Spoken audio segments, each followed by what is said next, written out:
I dreamed of being a rugby league player. I can remember playing my first Super League game and I'd achieved everything I wanted to achieve. Oh, he swooped on it, doesn't it, Gale? Fortunate enough to play this game for 15 years. And if you'd have asked me when I started playing rugby if I could win a Challenge Cup final or play in a World Cup final and get capped for England, that felt like a pipe dream. But I've had 11 caps for England and met some great friends along the way. And just kind of, if that all finished tomorrow, I'd be real happy and content with my career. Luke Gale! This'll be sensational. Luke Gale with a drop goal! Luke Gale takes Castle for Tigers to Old Trafford. I suppose the next deal needs to be right because it's probably going to be my last deal. That's why I want to give myself the best opportunity. I want to be in the right frame of mind and the right physical state to whatever we do, jump into. And I think that's important, whatever line we go down. The interest for Luke, we've had 2 or 3 Super League things that weren't right. You know, we're at the stage now with Luke is we don't want to make the wrong call.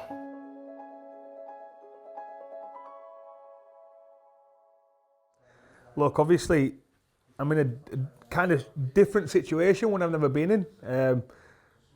No deal sorted as of yet, so I spoke with Blackie maybe a month ago, and obviously he's running the Driven Athlete programme.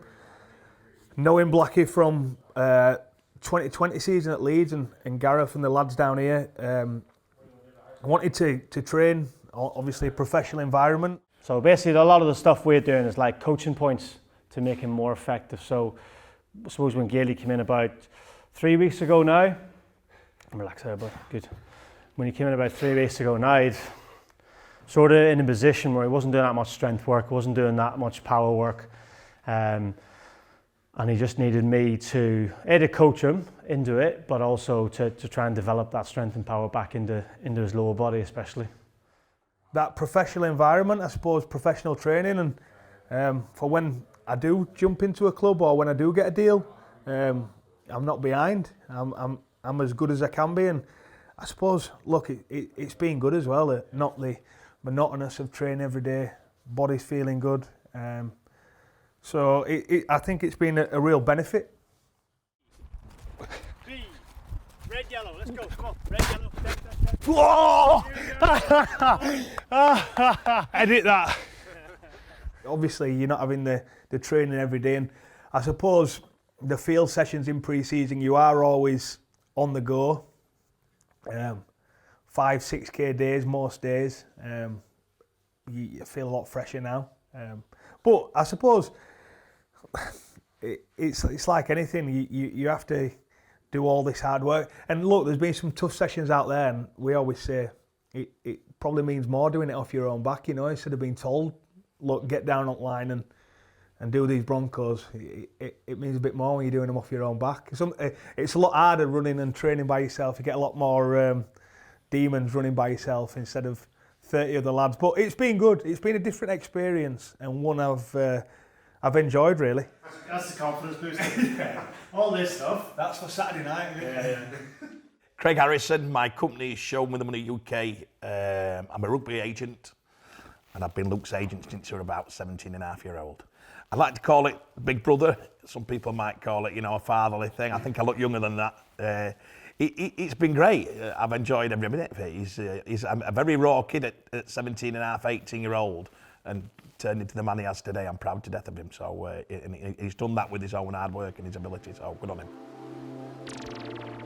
When I signed for Leeds, and I definitely could have seen myself retiring there, and I had a few different ideas, and I had to move on. And I also know I've been in the game long enough that's rugby league. And sometimes you're not always going to see eye to eye, and you have to move on to pastures new. And I know that as well. And it's probably taken me a lot of years and a lot of experience to know that. But it's the game we play, and unfortunately you have to move on.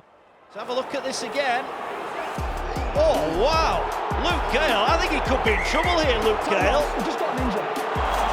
Well, here we go again. Luke Gale's afternoon is over. straight red card. It can only be described as a moment of madness from Luke Gale. The second game, the 5-game ban, obviously didn't help. I think I was banned for the first 7 out of 10 games, which is not great at all. And look, the Johnny Lomax incident was just a complete accident. I thought I could kind of stop the ball. I caught his leg, and look, it was stupid, to be honest. I needed to play 20 games. I only played 19 games, obviously through bans. So the second year contract wasn't that wasn't hit. So I have to move on. So, and that's kind of where we're at now. We're not in a position where we have to make a desperate call, which means sometimes, I think somebody DM'd on me on one of my podcasts, said, you know, oh, you're telling 34s to get what money? 34, 35. No, it's different position. Luke's done well with his investments. Luke's ticked off most boxes of what he wanted to achieve. We're in a great position now for him to make a call when we're ready. Whatever the next step is, has got to be a challenge for me.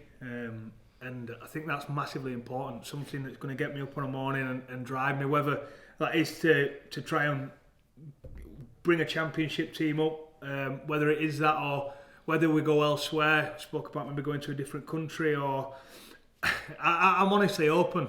We talked about the 2 Super League clubs, just didn't feel right, you know, for whatever reason. I did ask you if you'd learnt French, and you come back with 2 words. Oui, oui. Oui, oui. Tell boy. I, to be fair, there's a little surprise, and hopefully we've got, this is a bit private, but we can't go into confidentiality because we're not allowed. But the Australia thing, going what we've talked about for a bit, maybe as a 2 to 3, and what that means is, in your heyday, you might have gone as a 1 and demanded the big money, and there's 2, 3. But I've the word on what we do in our market is that there's a real shortage of real quality halfbacks who can play maybe as a 3 and learn, knowing you what you like, you're going to push for a 2. So that's I suppose that opportunity. We bumped into Danny Badeiros the other day, didn't we? And you did, yeah. He mentioned the real shortage of halfbacks coming through, and a lot of English players when they've finished up here, they've gone back and continued to play in NRL. Look, as I've always said, as long as there's a challenge there and it feels right, whether it be we drop down level, whether we go another country, honestly, as long as there's a challenge there, that I wake up in the morning and I'm challenged by something, that's all that I want. We named our company, Luke, after Show Me the Money, the film with Tom Cruise. Yeah. Can you just say the famous words in the bath? Craig, show me the money. I haven't seen that film. Oh no, that's the film! We've interrupted his dinner, this one, so he's not best pleased. This is another one that that runs in our colours, but he's not turning out to be a superstar. He looks pretty slow, to be honest, but he's a lovely lad. So basically, there's me, Craig Harrison, Danny Maguire, Ben Jones-Bishop. We set it up, I think, 2 years ago. Probably more the breeding side than the racing side. We own the dam of this, so this is the first foal by the dam. And as I say, he makes a track next year. And we're in the business. We've got 4 or 5 mares now, which are probably based about a mile away, just down the road. And they produce foals each year, and we're going to take them to the sales. And like we've been on our rugby league journey, this is our next journey away from rugby league. So hopefully, if we are as successful as Danny Maguire, we'll be doing all right. If someone doesn't come along that I just won't do it. I won't just sign for somewhere for the sake of it. If it be championship, if we have to go championship and go part-time, well, I'm open to that, as long as it's the right championship club. I don't convince anyone to come to Keighley. I believe Keighley has value. I believe myself and my coaching staff have value. If you don't see that and you need convincing of that, this is not the place for you. I mean, you have to choose to come to Keighley. So speak to them about what it is, speak to them about how we coach, speak to them about the holes in the roof, and speak to them about the showers going cold sometimes, but also speak to them about the progression the club's made in the last 2 or 3 years, and speak to them about the amazing new facilities that we're using up there, and show them the plans for the new stand and where we've come from and where we believe that we could get to and where we're going, and hopefully inspire in them the choice to come to Keighley. The more I spoke to Reece, the more I got.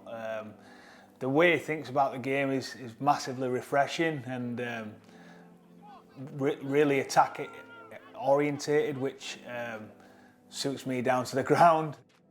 Yeah, so Gale was an interesting one. So obviously, he uses a company called Driven Athlete. He was doing some training up there at Driven Athlete, and Driven Athlete, we use Driven Athlete for all our performance needs, physiotherapy and physical, and we subcontract that in, which is subtly different to most other clubs. So I was up there in pre-season, spending a lot of time up there, watching them, how they coach different athletes, spending time with triathletes, and they have a really great community up there of semi-professional and professional athletes from all different sorts of fields. So obviously Gale was up there, and me being me, I was just asking people loads of questions, and he was unfortunately sat next to me a lot of the time.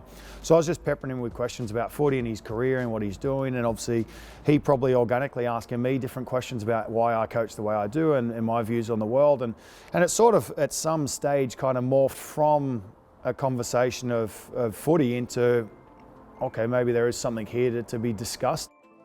Obviously going part-time, which is 3 nights a week, probably suited me personally, and you can kind of plan for after. Look, I'd love to keep playing up until I'm 40, but I'm not sure the body would last that long. But as I say, we mentioned about spending more time with my family and my kids, and trying to kind of plan for after. Like we say, we can't play forever, and we know that that dreaded time when the word retire comes up, that you're going to have to retire. But I just thought this were a perfect stepping stone. I didn't sign Luke Gale to be the Luke Gale he's always been. I've brought in Luke Gale because I generally do believe I can make him a better rugby league player. I believe that Keighley Cougars can make him a better person, and I believe he can help us as well. So it's a mutual agreement. He'd openly admit he's very different, the way he thinks about the game. Real anorak of rugby league, but doesn't think like a lot of other people. If we make players better rugby league players, I mean, that means they'll be better. They'll perform better. If we perform better, we'll be playing better as a team. If we're playing better as a team, we're more likely to win. If we're more likely to win, you're going to win more games. You win more games, you're in the playoffs. And if you win playoffs, you're in grand finals. You win a grand final, you're promoted. It's not rocket science. To me, I think it's quite simple, but you just got to follow logical steps and ask questions and sort of see how it goes. I think you'll see when you see us play. I think we'll probably play a different way to many other people play. Rugby league is a game where you mainly see a lot of the same type of players and the same type of shape. Reece has a different way of thinking, and it's been quite good, you know, trying to learn as well. And I think that's one of the reasons why, speaking to Reece, I still want to learn. I don't really speak about winning, but I think personally that top 6 has to be the goal. You've got to try and work and get in them playoff spots, and I come to Keighley because I believe that we've got a good squad and we've got a good coach and a good set of lads and good owners, and hopefully, as I say, we can keep progressing and end up in that top 6 come the end of the year, and who knows where we can go from there.